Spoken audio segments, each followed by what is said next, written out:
The transport ship landed with a loud thud on the metal platform. Jake Sullivan grabbed his bag and walked down the ramp. The air on Nexus Prime smelled different from home. It was cleaner, but somehow felt empty. He took a deep breath and looked around at the massive buildings that made up the Galactic Military Academy. Everything here was huge. The buildings were 10 times taller than anything on New Montana. Strange creatures walked around in uniforms. Some had 4 arms. Others looked like walking rocks. A few seemed to be made of gas that moved in the shape of a person. Jake had seen pictures, but seeing them in real life was different. A tall reptile creature walked up to him. Its skin was dark green with yellow spots.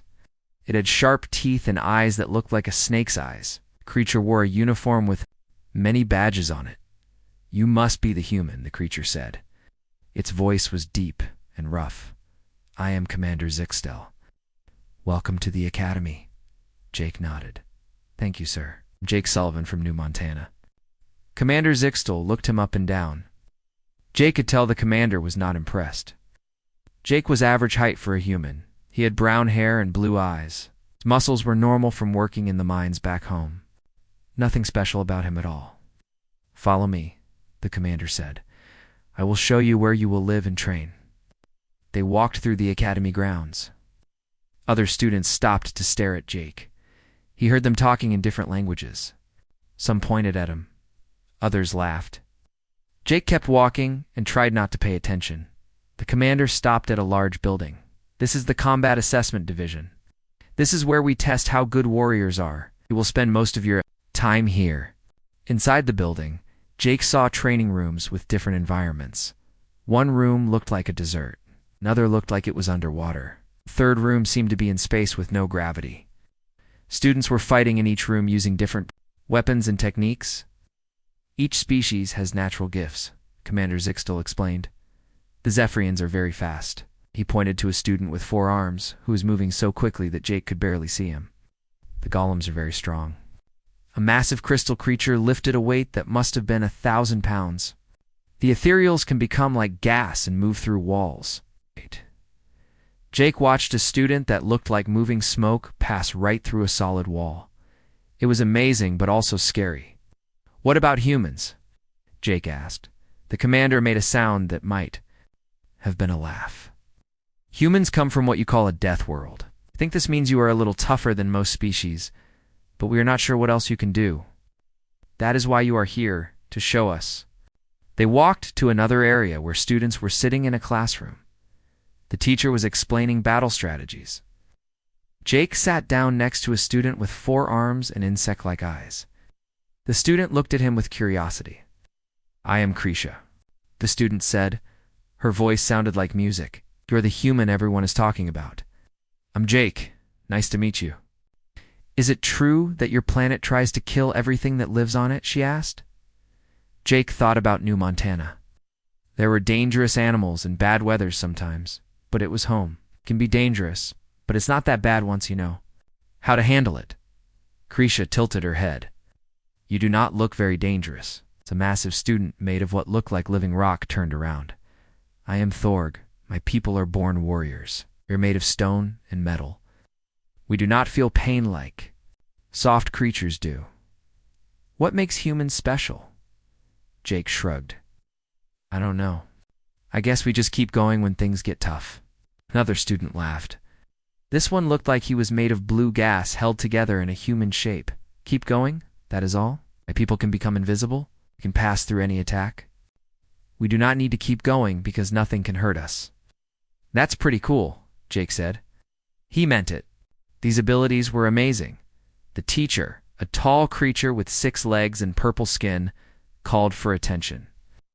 "Today we will practice basic combat techniques. Partner up and practice the defensive moves we learned yesterday." Krasia partnered.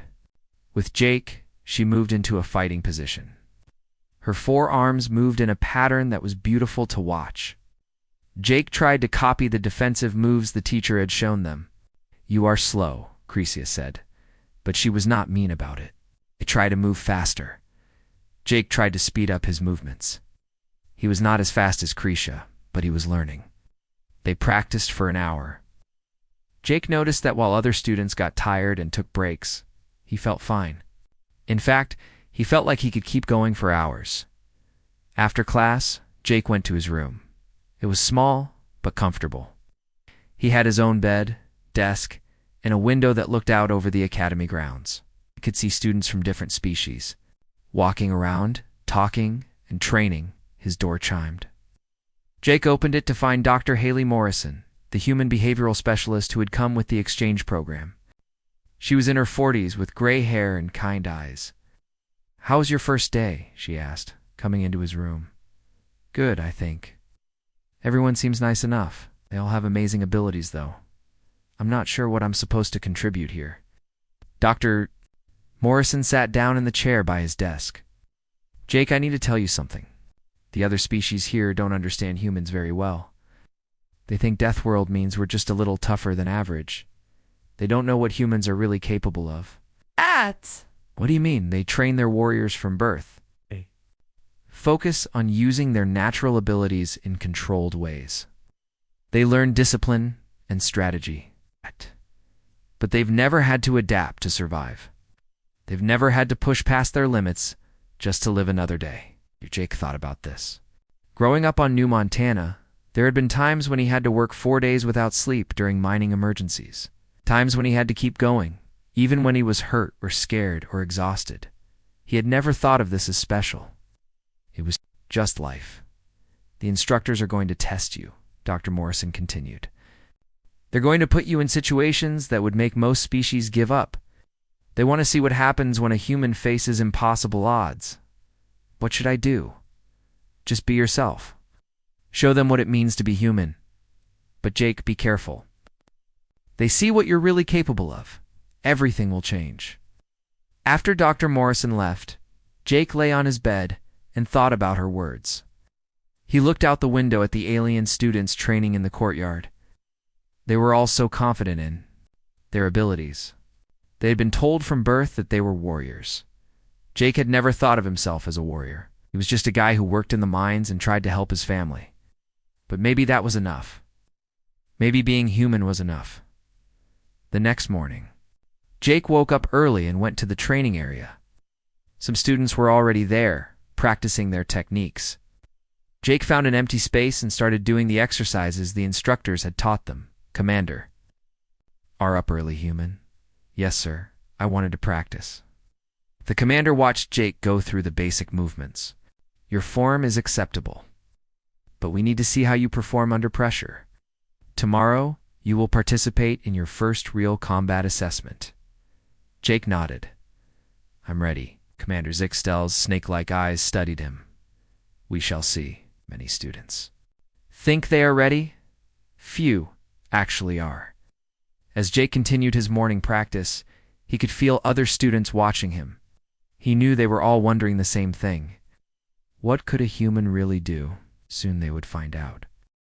Jake's first week at the academy passed quickly. Every day brought new challenges and tests. The instructors wanted to see what each student could do. They put them through combat simulations, strategy tests, and physical challenges.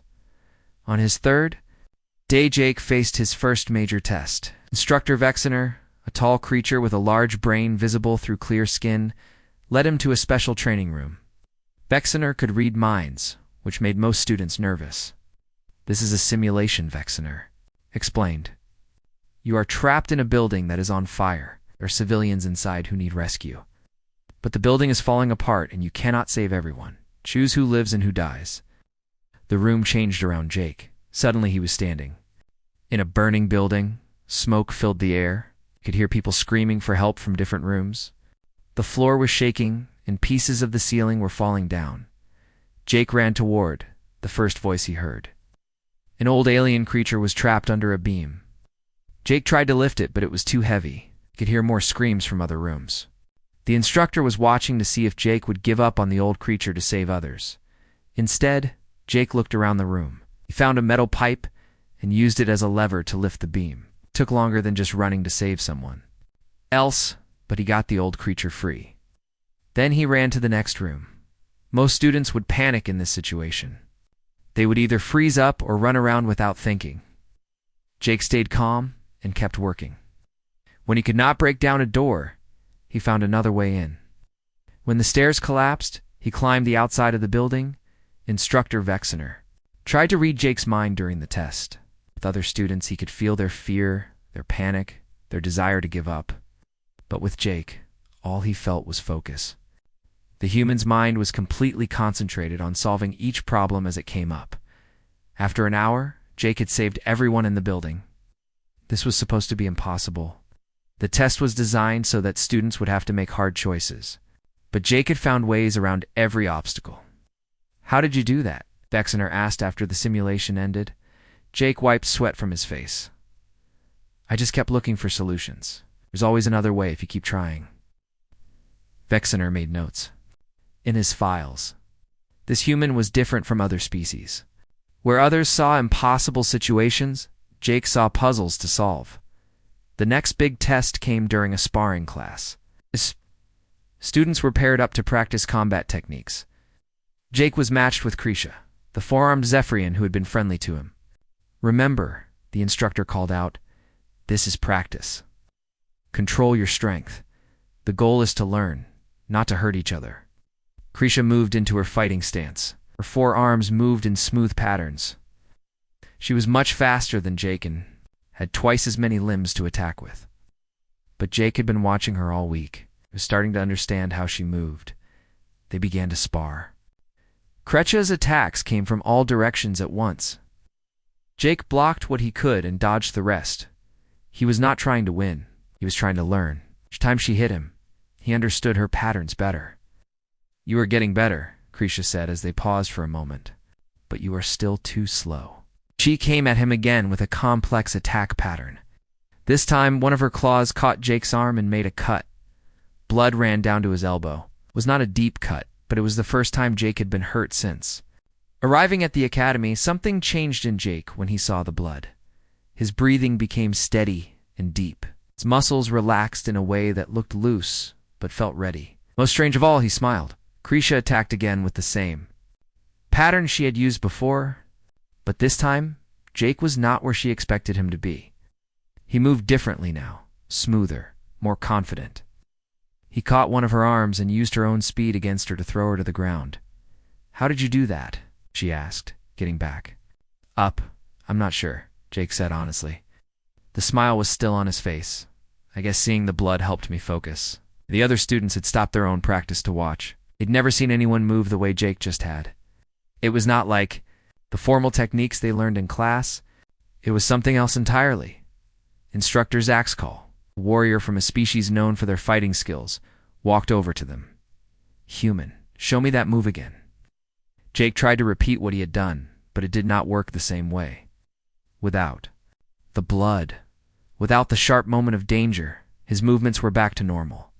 "Interesting," Zaxcall said. "Again, but this time, I want Krisha to really try to hurt you." "Sir, the safety rules say we should not, ... double quotes. Krisha started to protest. "Attack the human as if your life depends on it." Krisha looked uncomfortable, but she followed orders. This time when she attacked, she moved at full speed with full strength. Her claws were aimed to cut, and her strikes were meant to break bones. Jake's body responded the same way it had before. His breathing deepened. His pupils got larger. His smile returned. But this time, the other students could see something that scared them. Jake was not just defending himself. He was enjoying this. The fight lasted less than a minute. Jake used moves that were not taught at the academy. He grabbed Krisha in ways that used her own strength to hurt her. He struck at points on her body that made her arms go numb. When it was over, she was on the ground, and Jake was standing over her, not even breathing hard. "Excellent," Instructor Zaxcall said. "Now help her up and make sure she is not badly hurt." Jake's expression immediately changed back to his normal, friendly face. He helped Krisha stand up and checked to make sure he had not injured her seriously. He apologized for being rough and offered to help her practice the techniques he had used. "What just happened to you?" Thorg the rock creature asked. "You became a different person." Jake thought about the question. "I don't know. Back home, when things got dangerous, I guess I just switched into survival mode. I never really thought about it before." Dr. Morrison had been watching from the observation area. She came down to the training floor with a worried expression on her face. "Jake, I need to speak with you privately," she said.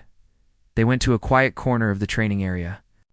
"What you just did," Dr. Morrison said quietly, "that was not normal combat training. That was a human stress response. When you got hurt and felt threatened, your body and mind shifted into a different mode. Is that bad? Not bad, but dangerous? The other species here have never seen anything like it. They train for combat, yes, but they do it through discipline and control. What you just showed them was combat instinct, pure survival programming that humans developed over millions of years." Jake looked back at his classmates. They were all watching him with expressions he could not read. Some looked scared. Others looked curious. All of them looked at him differently than they had an hour ago. "The instructors are going to want to test this," Dr. Morrison continued. "They're going to want to see how far they can push you. They don't understand that what they saw was just the beginning. They don't know what humans are really capable of when we feel truly threatened." That night, Jake could not sleep. He kept thinking about the fight with Krisha, the way his body had moved without him thinking about it, the way everything had become clear and simple when he saw his own blood, the way he had felt happy instead of scared when real danger appeared. He had never experienced anything like that before. On New Montana, he had faced dangerous situations, but they were usually about working through problems or enduring hardships. This was different. This was about fighting and winning and enjoying the challenge. The next morning, Commander Zixtal called Jake to his office. The commander's snake-like eyes studied Jake for a long time before he spoke. "The instructors have been talking about you," the commander said. "They say you have abilities that you have not shown us before. They want to test you more carefully." "Kind of tests?" "Combat scenarios? Real pressure situations? We want to see what happens when a human faces a true challenge." Jake nodded. "I'm ready." Commander Zixtal leaned forward. "Are you? Because once we start these tests, there is no going back. The other students will see what you can really do. The galaxy will learn what humans are capable of. Are you prepared for that responsibility?" Jake thought about his home on New Montana, about his family working in the mines, about all the humans scattered across the galaxy who were just trying to make a living and help each other. Maybe it was time for everyone to know what humans could do when they had to. "Yes, sir. I'm ready." 3 months had passed since Jake arrived at the academy. He had settled into a routine of classes, training, and tests. The other students had gotten used to his strange abilities. They knew he was different, but they thought they understood him now. That changed on a Tuesday morning when the alarm started screaming. Jake was in the cafeteria, eating breakfast with Krisha and Thorg when the lights turned red. A loud voice echoed through the academy speakers. "All students report to emergency stations immediately. This is not a drill. The academy is under attack." Students looked around with confusion. The academy had never been attacked before. It was supposed to be the safest place in the galaxy. What kind of enemy would dare attack a school full of future warriors? Commander Zixtal's voice came over the speakers again. "Enemy forces have landed on the academy grounds. They're using illegal neural disruptor weapons. All security forces are down. Students, you must defend yourselves." Jake felt something cold in his stomach. He had heard about neural disruptors before. They were banned weapons that attacked the nervous system directly. Most species could not function when hit by them. Their minds would shut down from the pain. "What do we do?" Krisha asked. Her forearms were shaking with fear. Thorg stood up, his rock body making grinding sounds. "We fight. That is what we are trained for." But Jake could see the problem. Students around them were panicking. These were the best young warriors from dozens of species, but they had only trained in controlled situations. They had never faced real combat where people actually died. The cafeteria doors exploded inward. Soldiers in black armor poured through the opening. Their faces were hidden behind masks, but Jake could see their eyes. There was nothing there. No fear, no anger, no emotion at all. "Iron Collective," someone screamed. "They've removed their pain receptors." The Iron Collective was a group of fanatics who believed that emotions made warriors weak. They surgically removed parts of their brains that felt fear or pain. They fought like machines, never stopping until they were completely destroyed. The black-armored soldiers raised their weapons. Strange energy beams shot out and hit the students. Most of them collapsed immediately, screaming and holding their heads. The neural disruptors were frying their nervous systems. Jake felt the beam hit him too.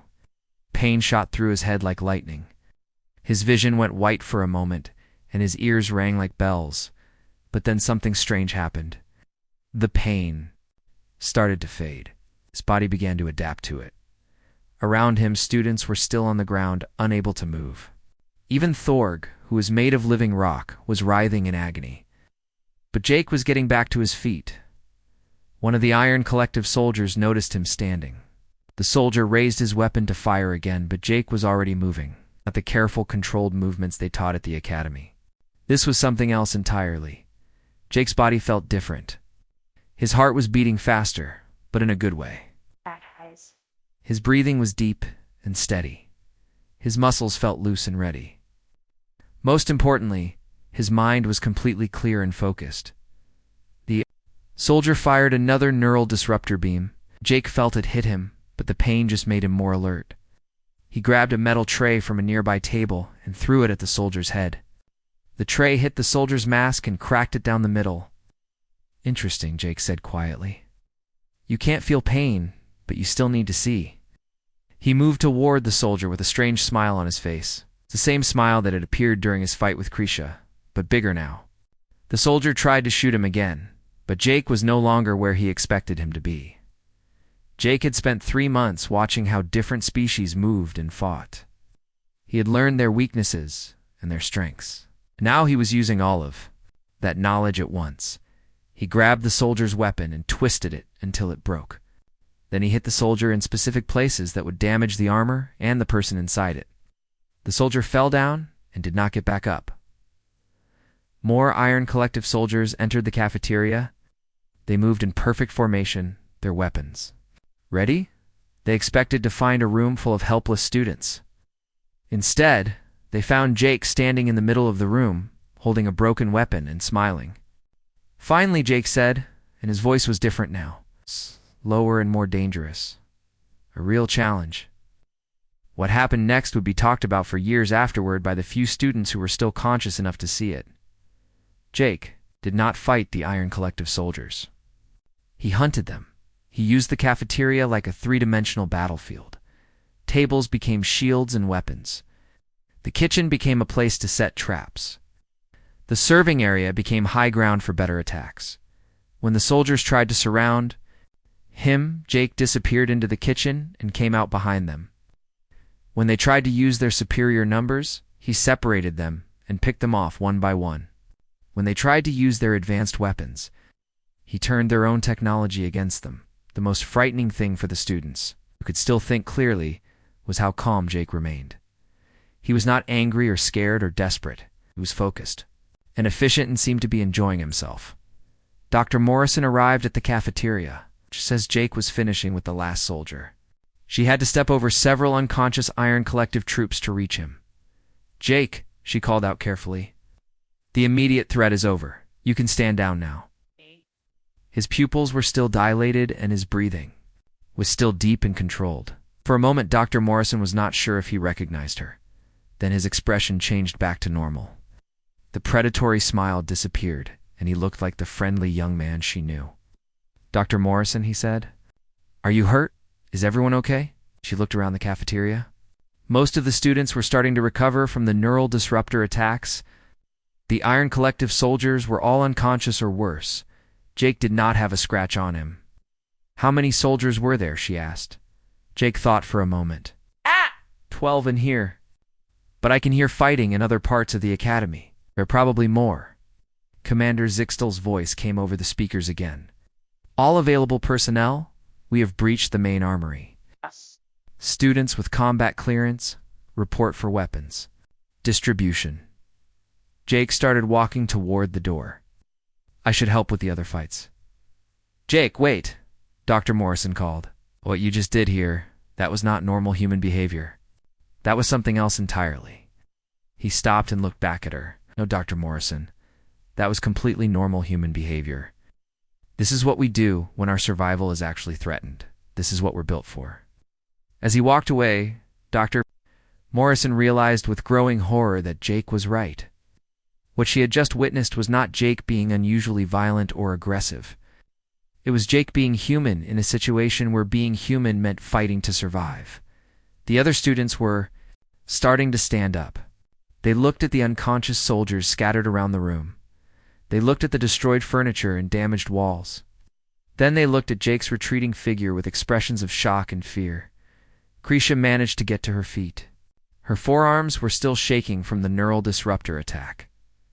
"What is he?" she whispered. Thorg's rock body was cracked in several places from the neural assault, but he was functional. "He is human," the massive creature said quietly. And I think we never understood what that meant. From other parts of the academy, they could hear the sounds of ongoing battles, explosions, weapons, fire, and occasionally the sound of Jake's laughter echoing through the corridors.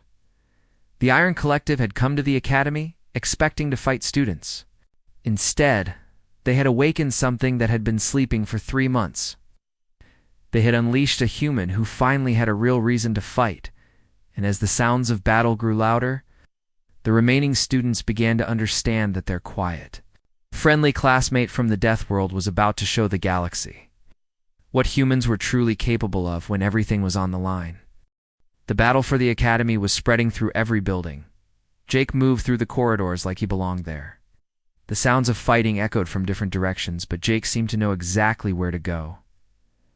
Commander Zixtel was in the main command center, watching security feeds from all over the academy. What he saw on the screens made no sense to him. In most areas, Iron Collective soldiers were winning easily. Their neural disruptors had disabled most of the academy's defenders. But in one section of the academy, something impossible was happening. A single figure was moving from room to room, and wherever he went, Iron Collective soldiers stopped moving. "Focus camera 7 on that corridor," the commander ordered. The image zoomed in and showed Jake Sullivan walking calmly down a hallway. He was not running or hiding. It looked like he was taking a casual stroll through the academy grounds. "Sir," one of the technicians said, "the human has been fighting for over an hour.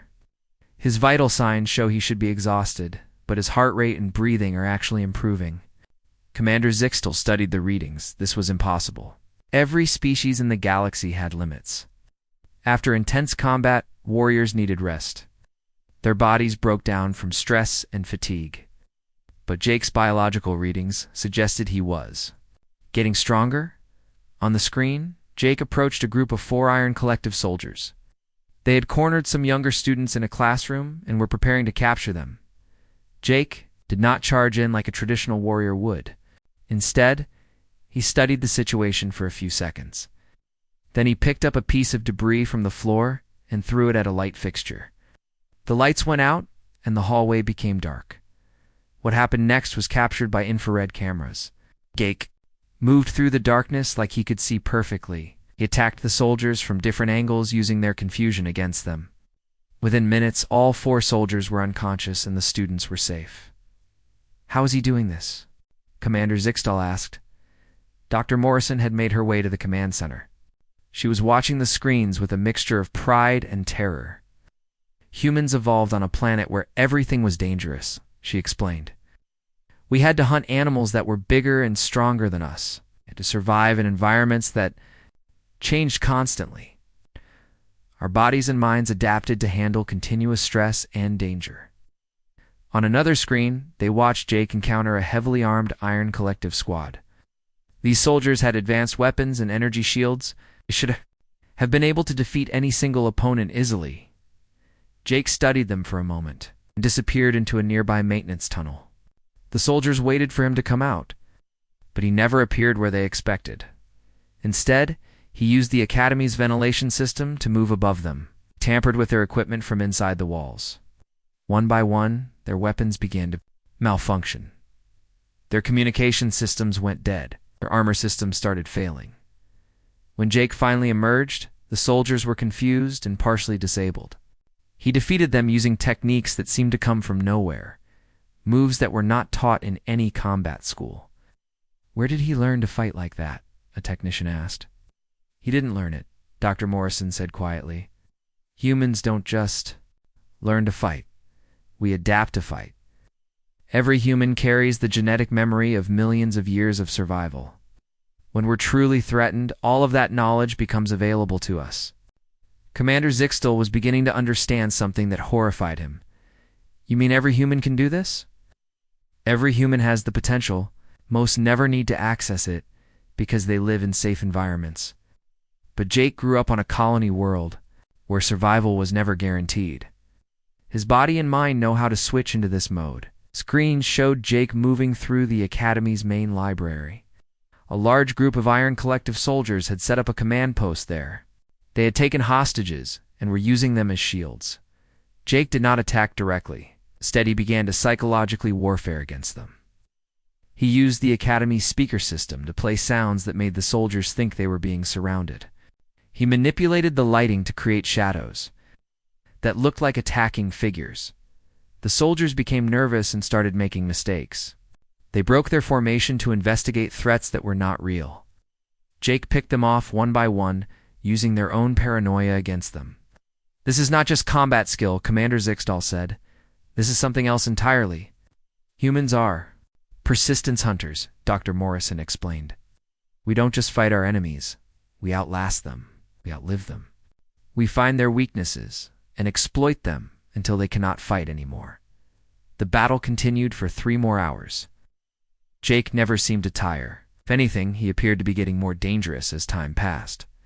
Each group of enemies he faced taught him something new. He learned from every encounter and used that knowledge in the next fight. The Iron Collective had brought their best soldiers to attack the Academy. These were veterans who had fought in dozens of wars. They'd removed their ability to feel pain or fear. They were supposed to be the perfect warriors, but they had never faced anything like Jake Sullivan. He did not fight them the way they expected. He did not use the tactics they had trained to counter. Again, instead, he fought like a human who was protecting his territory and his people. He used improvised weapons made from Academy equipment. He set traps using his knowledge of the building's layout.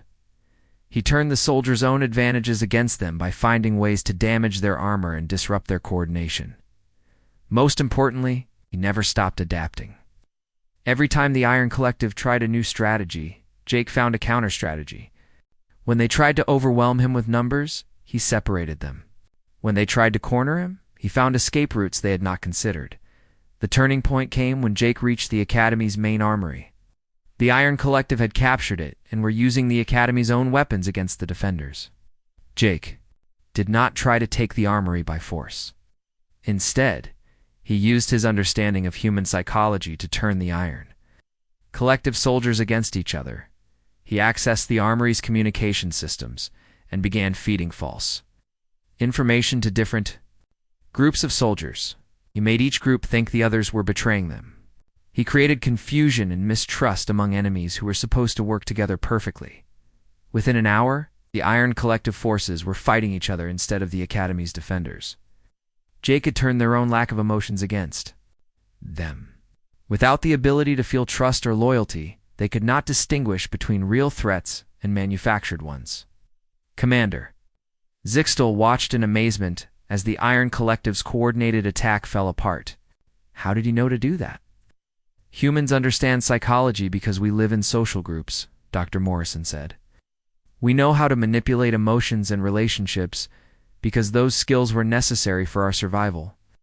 Jake is using millions of years of human social evolution as a weapon. Battle was almost over.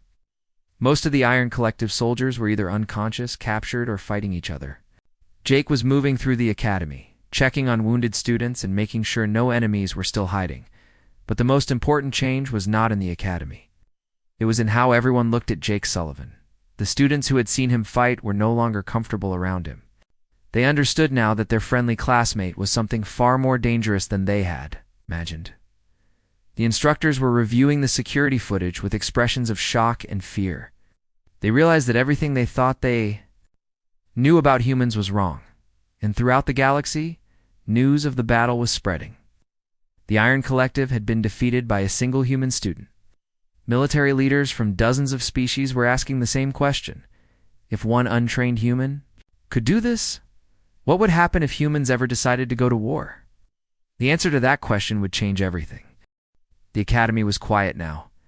The Iron Collective attack was over. The medical teams moved through the buildings, helping wounded students and checking on the unconscious enemy soldiers. Repair crews worked to fix the damage from the battle. Jake Sullivan sat in the academy's medical center, letting a doctor check him for injuries. The doctor was a gentle creature with 6 arms and healing abilities. She ran her scanners over Jake's body multiple times, looking confused. "This is impossible," she said to Dr. Morrison, who was standing nearby. "He has been fighting for over 4 hours against trained soldiers. He should have broken bones, torn muscles, and severe exhaustion, but his body shows no significant damage." Felt fine. Actually, he felt better than fine.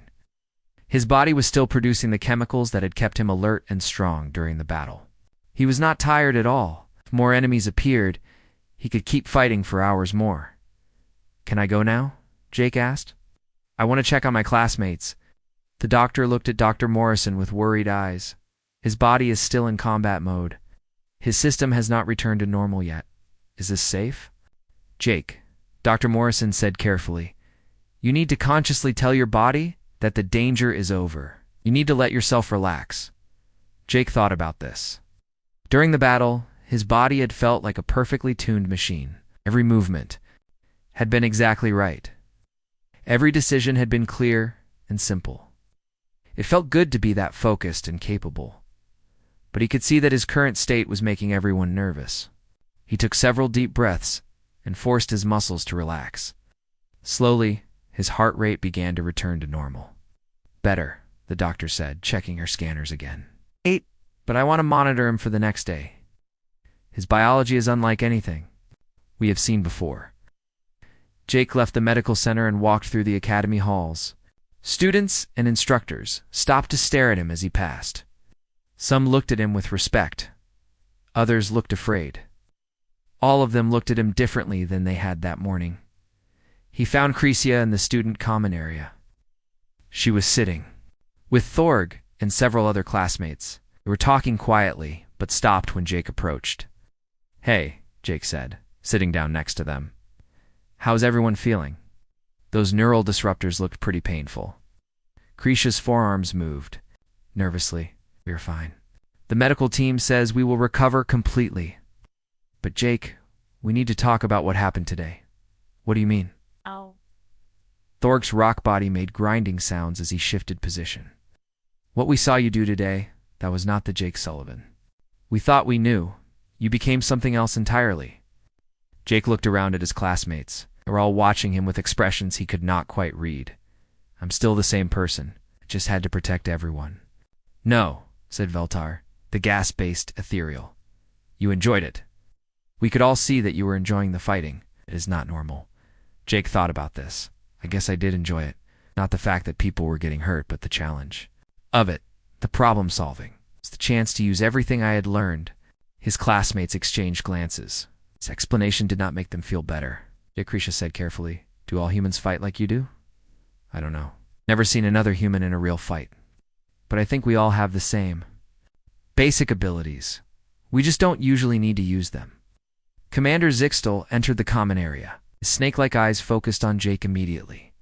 "Sullivan, I need you to come with me. The Galactic Military Council wants to speak with you." They walked to the Academy's main communication center. A large screen showed representatives from dozens of different species. Military leaders, government officials, and scientists from across the galaxy were all waiting to talk to Jake. "This is the human," asked a creature that looked like a giant insect.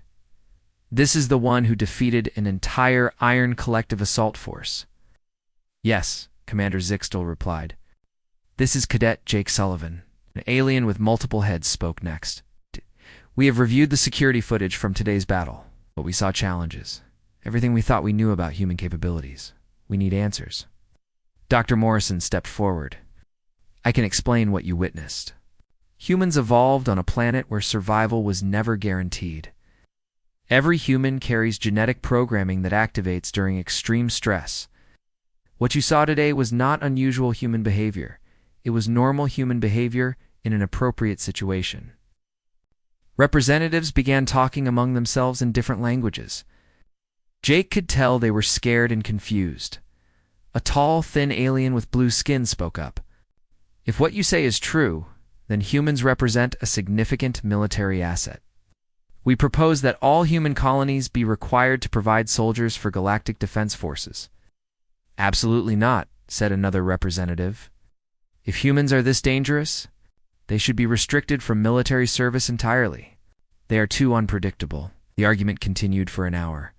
Some species wanted to use human abilities for protection. Others wanted to limit human involvement in galactic affairs. All of them were trying to figure out what to do with this.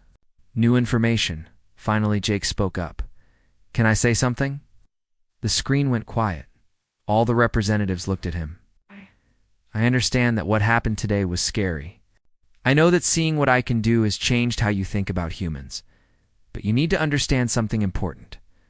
Jake paused and looked directly at the camera. I'm not a soldier, not a warrior. I'm just a guy who worked in the mines. Back home and wanted to learn about other species. What you saw today was me protecting my friends and my school. That's all. He continued, every human has these abilities, but we don't use them unless we have to. We prefer to solve problems peacefully. We like to build things and help each other. Fighting is just something we can do when there's no other choice.